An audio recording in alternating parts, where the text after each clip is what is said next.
Hi guys, this is Amore. I will explain you an editorial from The Hindu. Today date is 12th April 2023. I will explain you complete editorial in Hindi so that you can understand each and every word. Let's move to the editorial. Editorial is change in status, यानी कि बदलाव हो रहा है किसमें, status में. ठीक है, जो स्टेटस है उसमें चेंज आ रहा है. क्या है देखें, डाइवर्जेंट का मतलब बदलाव, चेंज होना किसी भी चीज़ से या अलग होना. ठीक है, और ये है फॉर्च्यून यानी कि भविष्य, यानी कि किस्मत जो है बदल रही है. कैसी, किन किन चीज़ों, किन किन लोगों की. ऑफ आप, आम आदमी पार्टी, तृणमूल कांग्रेस, ठीक है, एंड एनसीपी, आर, ये सब ना चेंज हो रहे हैं.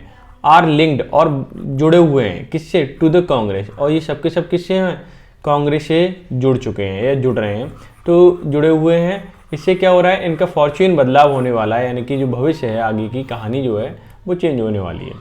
ठीक है, ये पॉलिटिकल वे में लिखा हुआ पूरा एडिटोरियल है, तो इसको डिस्कस करेंगे. तो पहले वोकैब डिस्कस कर लेते हैं. ठीक है, और उसके बाद क्वेश्चंस ऑफ द डे ये डिस्कस कर लेते हैं. उसके बाद हम एडिटोरियल पढ़ेंगे और आगे पढ़ेंगे. ये है पीडीएफ वोकैब की, और इसकी पीडीएफ अगर चाहिए आपको तो नीचे टेलीग्राम चैनल का लिंक दे रखा है, वहाँ जाइए, ज्वाइन कर लीजिए और आपको इसका क्या मिलेगा, इसकी पीडीएफ मिल जाएगी. और क्यूज लेना चाहते हो तो क्यूज के लिए आप इंस्टाग्राम पे जाओ, वो इसका भी लिंक मैंने नीचे दे रखा है. डाइवर्जेंट का मतलब होता है विभिन्न, यानी कि डाइवर्जिंग फ्रॉम अनदर, एक जगह से दूसरा अलग, मतलब मुड़ जाना.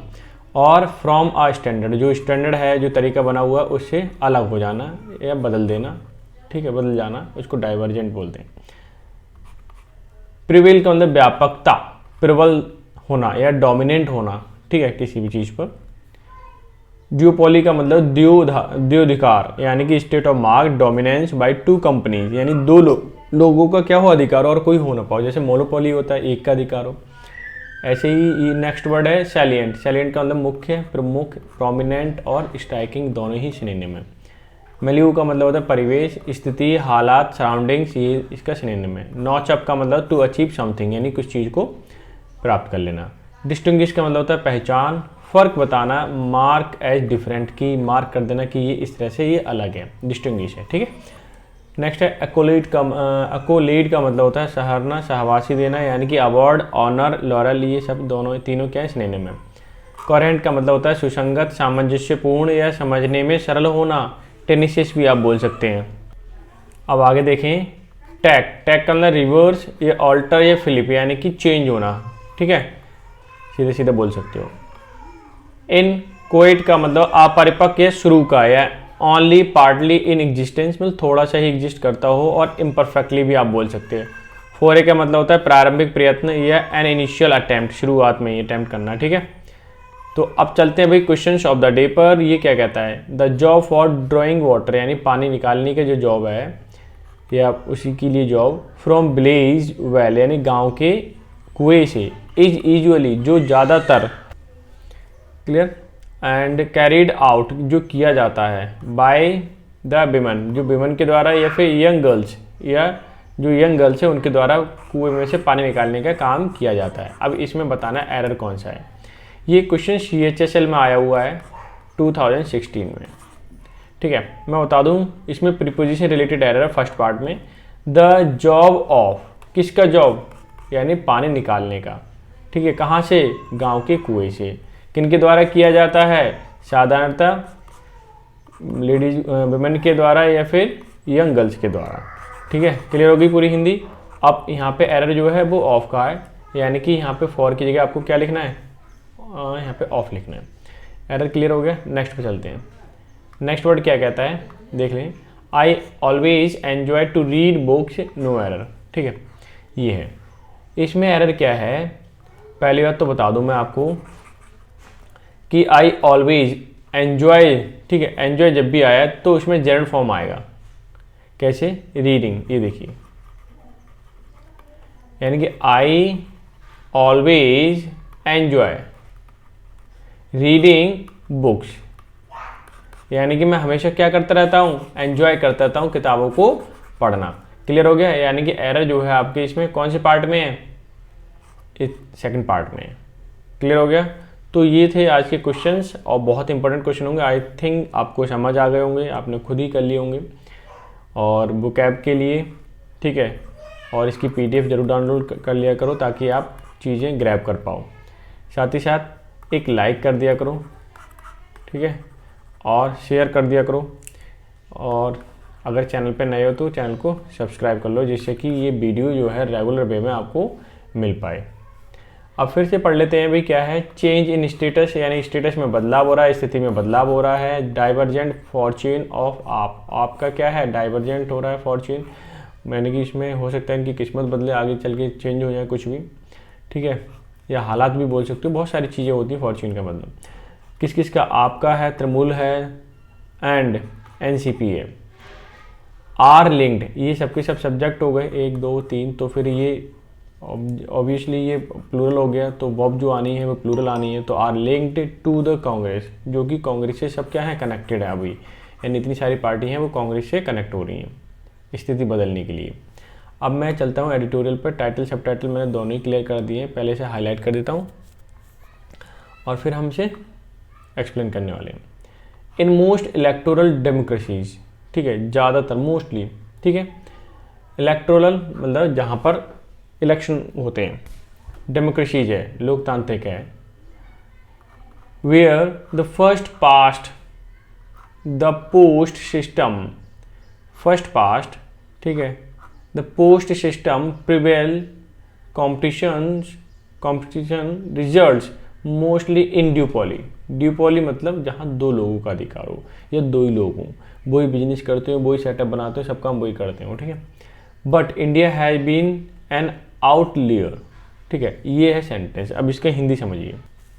देखिए ये कहना चाह रहा है कि in the most electoral democracy, ज़्यादातर जितनी भी डेमोक्रेसीज हैं, ठीक है, लोकतांत्रिकता है वहाँ पे, वेयर जहाँ the first past and the post system, पहले शुरुआत में पुराने समय में पहली बार भी क्या था, पोस्ट सिस्टम था। यहाँ पे पोस्टल से मतलब क्या करते थे, वोटिंग सिस्टम था वहाँ पे। प्रिवेल मतलब जो व्याप्त है, चलता था। कंपटीशन रिजल्ट मोस्टली, उन लोगों का जो कंपटीशन होता है 2 ही लोगों में होता है, यानी ड्यूपॉली है, क्या है 2 ही लोगों में होता है। यानी कि अगर जो इलेक्शन के वोट पड़ते हैं उसमें जो जीतता है ना, तो 2 ही पार्टीज रहती है मेन, उसकी बात हो रही है। But India has been an outliner, India क्या हो चुका है, अब बिल्कुल आउटलाइनर का मतलब है एकदम बाहर होना, इनसे बाहर हो सकता है, क्योंकि अब बहुत सारी यहाँ पे क्या है, बहुत सारी जो हैं वो बन चुकी है पार्टी नेशनल लेवल की, ठीक है। अब ऐसा नहीं है कि कांग्रेस और BJP रहे हो गई, वो और भी हैं, और जिनके नाम है वो आज पता चल जाएंगे आपको नेशनल लेवल पे जो है।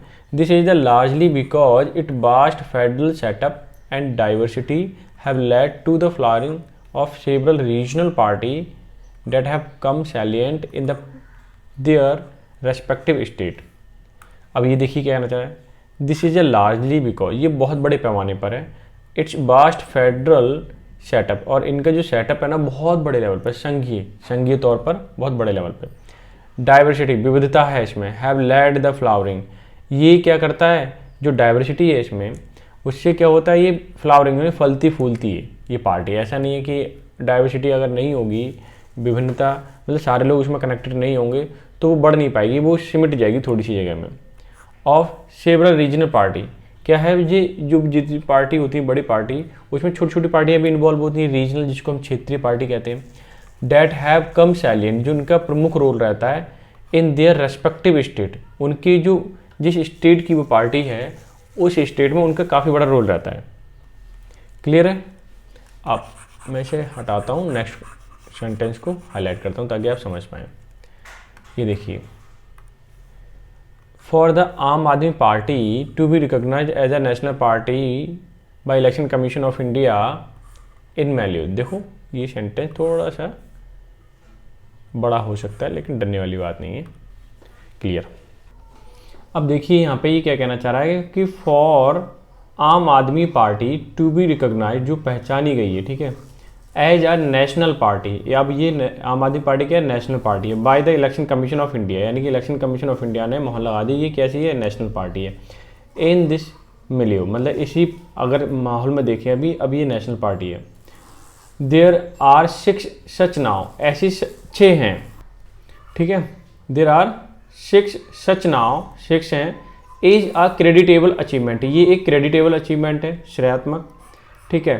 फॉर अ फोर्स, ठीक है, for a force emerge out, जो फोर्स है वो बाहर निकला है, ठीक है, ऑफ अ पॉपुलर, जो पॉपुलर है क्या, civil society movement during the united progressive alliance tenure, यानी कि जब कांग्रेस, यूनाइटेड प्रोग्रेस यानी यूपीए की सरकार थी, कांग्रेस का टेन्योर था, कार्यकाल था, उस समय ये बाहर निकल के आई, उभर के आई आम आदमी पार्टी, ठीक है।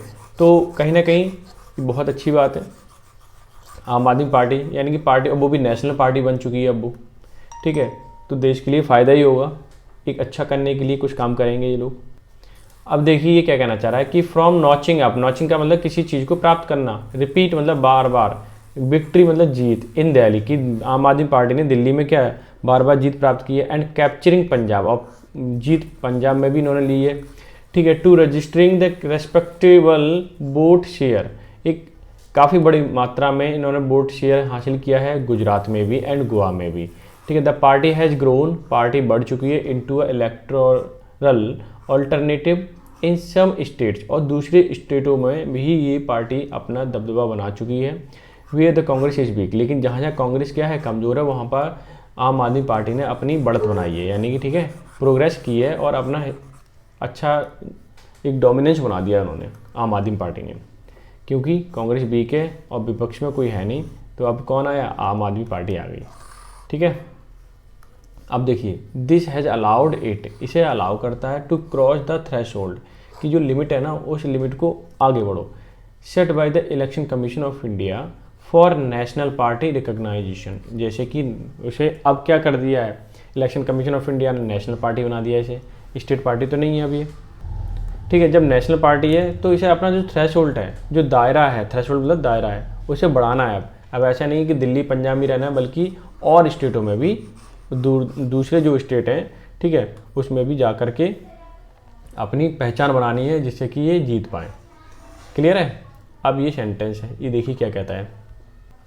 अब देखिए ये क्या कहना चाहे, डेट सेड, ऐसा कहा जाता है, the Aam Aadmi party is distinguishing, distinguishing मतलब अलग बिल्कुल, फैक्टर जो है वो as a political force remains its record, ये रिकॉर्ड सा बन गया इन दिल्ली में, ठीक है। वेयर इट्स म्यूनिसिपल वर्क, जो म्यूनिसिपल वर्क है नगर पालिका वाला, हैज़ वन, जिसने जीता है, सम एक्कोलेट्स, कुछ काफ़ी प्रशंसा जीती है, as a party focused on governance, क्योंकि ये जो पार्टी है वो गवर्नेंस पे अच्छा फोकस करती है, और इन्होंने म्यूनिसिपल में भी दिल्ली के काफ़ी अच्छा काम किया है, इसलिए अच्छी पहचान बना चुकी है ये, ठीक है। येट द लैक ऑफ, मैं हाईलाइट कर देता हूँ पहले। अब देखिए ये क्या कहना चाह रहा है, सेंटेंस थोड़ा बड़ा है। येट यानी कि अब तक, the lack of current ideology, इनकी जो आइडियोलॉजी वो सुसंगत नहीं थी, मतलब सामंजस्यपूर्ण नहीं थी एकदम से। It could take the right Bharatiya Janata party अपॉर्चुनिट movement, ठीक है। ये क्या कहते हैं कि इट कुड टेक मतलब बदलना, द राइट, ठीक है, और भारतीय जनता पार्टी एट अपॉर्चून मूवमेंट, यानी कि जो भारतीय जनता पार्टी जहाँ जहाँ मौका मिलता था वहाँ पे क्या करती थी, अपना फ़ायदा उठाती थी, लेकिन इसने क्या कर दिया, चेंज कर दिया इसको, ठीक है।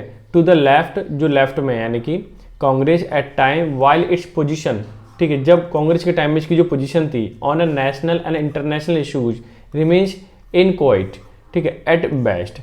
इनकोइट्स का मतलब होता है, इनकोइट्स का मतलब अपरिपक्व, जो अच्छे से शुरू ना हुए हों, ठीक है, मिच्योर नहीं हुए, कुछ इश्यूज ऐसे कर देते थे जो ठीक नहीं होते थे। एंड इट्स कमिटमेंट, जो इनका कमिटमेंट होता था, to secular remains tokenist in practice, मतलब किसी को हार्म नहीं पहुंचाना, ठीक है, प्रतीकात्मक बोल सकते हो आप। As a limitation which could hurt it in long run, जो क्या होता था, कुछ ऐसे उन्होंने काम कर देते थे या ऐसे स्टेटमेंट देते थे जिससे कि लॉन्ग रन में ज़्यादा फ़ायदा नहीं होता था, इन्हें नुकसान पहुंचाता था, ठीक है। तो वो भी इन्होंने अब क्या है कि चेंज कर दिए, उनकी आइडियोलॉजी थोड़ी डिफरेंट थी पहले शुरुआत में, अभी क्या है थोड़ा सा एक्सपीरियंस हो गया तो अच्छे से काम कर रहे हैं, मतलब राजनीति अच्छे से आ गई है, तो कैसे कैसे बोलना है नेशनल लेवल पे और इंटरनेशनल लेवल पे वो अब अच्छे से समझ गए हैं, ठीक है। अब ये सेंटेंस है तो इसको मैं हाईलाइट करता हूँ, ये देखिए, 3 other parties have lost their national party tag, 3 दूसरी पार्टी हैं, अगर और दूसरी पार्टी हैं, ठीक है, 3 दूसरी यानी कि अलग पार्टी हैं जिन्होंने नेशनल टैग क्या खो चुकी हैं। The communist party of India यानी सीपीआई की बात करूं, ये भी नेशनल पार्टी थी, ये भी टैग खो चुकी है। द तृणमूल कांग्रेस ये भी थी, तो ये भी खो चुकी है। नेशनल कांग्रेस पार्टी एनसीपी ये भी खो चुकी है। तीनों पार्टियाँ, तीनों ही टैग कौन सा, नेशनल पार्टी के टैग खो चुकी हैं। ठीक है, अच्छा ये सेंटेंस यहाँ तक है। ठीक है, अब यहाँ से देखिए द सीपीआई, जो सीपीआई है, ठीक है, यानी कि communist party of India has been decline for decades, यानी दशकों से ये क्या होती है, नीचे गिरती आ रही है। एंड इवन इट्स लिमिट, जो इसकी लिमिट है इलेक्टोरल सक्सेस इन स्टेट्स में, ठीक है, सफलता पाने की या जीतने की, सच एज केरला में, आर कंसिक्वेंस रिजल्ट होता है ऑफ द इट्स अलायंस, क्या होता है, अलायंस की वजह से। ठीक है, with large left ally in the CPI, यानी कि सीपीआई के साथ, ठीक है, यानी जो सीपीआई है उसके दूसरों के साथ, जो दूसरी पार्टी हैं उनके साथ इन्होंने गठबंधन करके क्या करती हैं, जीत जाती हैं। लेकिन कभी इनके पास नेशनल पार्टी होने का भी टैग था, वो सब क्या हो गया, डिक्लाइन हो गया, मतलब कम हो गया है, गिर गया नीचे। ऐसा क्यों हुआ वो यही जानते होंगे। ठीक है ना, तो कहने का मतलब है उसे कायम रख पाना भी एक बड़ी बात होती है। अब देखिए conditions that necessitate the left split in the early 1960s are no longer relevant in much changed world, and both left parties will be better off with merger, at least for reason related to ideology cohesion। यहाँ देखिए ये condition जो है ना, नेसेसिटेट मतलब ज़रूरत, ठीक है, लेफ्ट स्प्लिट, जो विपक्ष की पार्टी थी वो स्प्लिट हो गई, टूट गई थी 1960s के, आर नो लॉन्गर रिलेवेंट, जो कि रिलेवेंट नहीं थी, in much change the world, जब दुनिया चेंज हो रही थी, both left parties will better of, ठीक है, उन्होंने अपने एडजस्ट नहीं किया अपने हिसाब को, ठीक है, और इसलिए वो बेटर ऑफ मतलब अच्छा नहीं कर पाई विद द मर्जर, और गठबंधन के साथ, at least for reason related to ideology cohesion, कम से कम जो आइडियोलॉजिकल कोहेशन था, ठीक है, जुड़ाव होता है, वो ज़्यादा अच्छा नहीं था, इसलिए जो क्या थी 1960 में ये पार्टी टूट गई, ठीक है, वो अच्छा परफॉर्म नहीं कर पाई, शुरुआत में ही टूट गई। कहने का मतलब है अगर आपने किसी गठबंधन करना है तो आपकी आइडियोलॉजी ठीक होना, अच्छी होनी चाहिए, तो ताकि मैच कर पाएँ वो और अच्छा वर्क कर पाएँ। देखिए the national Trinamool and NCP are limited to west Bengal, अगर तृणमूल की बात करें, एनसीपी की बात करें, वो वेस्ट बंगाल में क्या है, लिमिटेड है, और महाराष्ट्र में, ठीक है, तृणमूल कहाँ है, वेस्ट बंगाल में, और एनसीपी कहाँ है, महाराष्ट्र में। इन दोनों स्टेट में ही अपनी अपनी पार्टी, इवन दो, हालांकि they recent won a small number of seats in Meghalaya, हालांकि मेघालय में थोड़ी थोड़ी सीटें जीत चुकी हैं, और नागालैंड में रेस्पेक्टिवली, ठीक है, ये एक अलग बात है। लेकिन ये मुंबई के लिए, महाराष्ट्र के लिए और आपकी बंगाल के लिए ये पार्टी हैं। आगे देखिए बोथ पार्टीज, मैं इसे पहले हाईलाइट कर देता हूँ ताकि आप अच्छे से इसे विजिबल हो पाए और समझ पाएँ। अब यहाँ से देखें बोथ पार्टी, दोनों पार्टी ऑरिजिनेटेड 1990s में, मतलब 1990 में बनी थी, ड्यू टू डिफरेंस, क्योंकि मतभेद था देयर लीडर्स में, उनके नेताओं में, हैड विद कांग्रेस के साथ, कांग्रेस हाईकमांड के साथ, ठीक है, बट दे हैव इवॉल्व्ड, मतलब वो विकसित हुए डिफरेंटली सिंस देन, यानी कि 1990 से तब उन्होंने ये पार्टी अपनी अपनी बनाई थी, तृणमूल कांग्रेस भी, एनसीपी भी। Unlike NCP the Trinamool has retain relatively hostile posture, अगर जैसे तृणमूल था उसका जो पोस्चर कह सकते हैं वो हॉस्टाइल था, थोड़ा उग्र था टुवर्ड द कांग्रेस के प्रति, ठीक है, लेकिन एनसीपी उतना नहीं था कांग्रेस के प्रति, ठीक है, अनलाइक, इसलिए इन्होंने अनलाइक का यूज किया है। अब नेक्स्ट देख लेते हैं कि यह सेंटेंस इट्स 4A, ठीक है, और मैं इसे कर देता हूँ हाईलाइट, क्लियर। अब यहाँ से देखें आप, ये क्या कहता है, इट्स ए 4A, 4A मतलब लड़ना, इलेक्शन लड़ना, ठीक है, उसके लिए 4A वर्ड यूज किया था। इनटू अ त्रिपुरा, त्रिपुरा में वॉज रेंडर्ड, जिसने दिया फ्रूटलेस मतलब विफलता, as a Congress manage to make a relative comeback, ठीक है, जैसे कांग्रेस थी रिलेटिवली अच्छा परफॉर्म कर पाई एज एन ओपोजिशनल फोर्स की तरह, ठीक है, यानी ओपोजिशन में तो आ गई वो कांग्रेस, ठीक है, लेकिन ये त्रिपुरा में अच्छा परफॉर्म नहीं कर पाए। एनसीपी डिफरेंसेज, जो एनसीपी के डिफरेंसेज हैं, मतभेद हैं विद द कांग्रेस के साथ, are no longer as salient, वो लेकिन ज़्यादा प्रमुखता में नहीं है, ठीक है, ज़्यादा लंबे समय तक, एज दे वर इन 19, जब वो 19 में थे, 1990 में थे, एनसीपी के जो मतभेद थे किसके साथ, कांग्रेस के साथ, वो ज़्यादा उस समय थे। लेकिन अभी के दौर में अगर बात करें अभी की सुंदर 23 में, तो इसमें ज़्यादा डिफरेंसेज नहीं है कांग्रेस के साथ एनसीपी के, ठीक है। टू हेल्प इट ग्रो, ये हेल्प करता है ग्रो एट लेटरल मतलब बाद में एक्सपेंस, और ये हेल्प करेगा एनसीपी प्लस कांग्रेस, ठीक है। ये दोनों ही पार्टी दोनों जुड़ के अच्छा परफॉर्म करेंगी। ऐसा नहीं है 1990 में जो क्या कहते हैं इनके अंदर मतभेद थे नेताओं में तब थे, लेकिन अब उतना नहीं है। लेकिन कांग्रेस में और तृणमूल कांग्रेस दोनों में अभी भी मतभेद बने हुए, क्योंकि तृणमूल कांग्रेस जो है थोड़ा सा उग्रवादी है। उग्रवादी मतलब वो थोड़ा सा एकदम स्पीड से बोलना, उल्टा सीधा कर देना, ठीक है। जैसे कि वेस्ट बंगाल में रहता है ममता बनर्जी, तुम जानती हो उनको कैसे है, ठीक है ना। तो ये है नेशनल पार्टी का टैग रखने के लिए लॉन्ग टाइम के आपको अच्छे से आइडियोलॉजिकली काम करना पड़ेगा, तब जाके नेशनल पार्टी आप बनी रहेगी आपकी, ठीक है। तो ये इसमें एडिटोरियल था कि कौन कौन सी नेशनल पार्टी हैं और क्यों है वो, ठीक है। तो आई होप सो आपने एंजॉय किया होगा पूरा एडिटोरियल। मिलते हैं नेक्स्ट सेशन में, तब तक के लिए बाय बाय, टेक केयर। उससे पहले आप ये PDF जरूर ले लेना, ठीक है। Okay bye.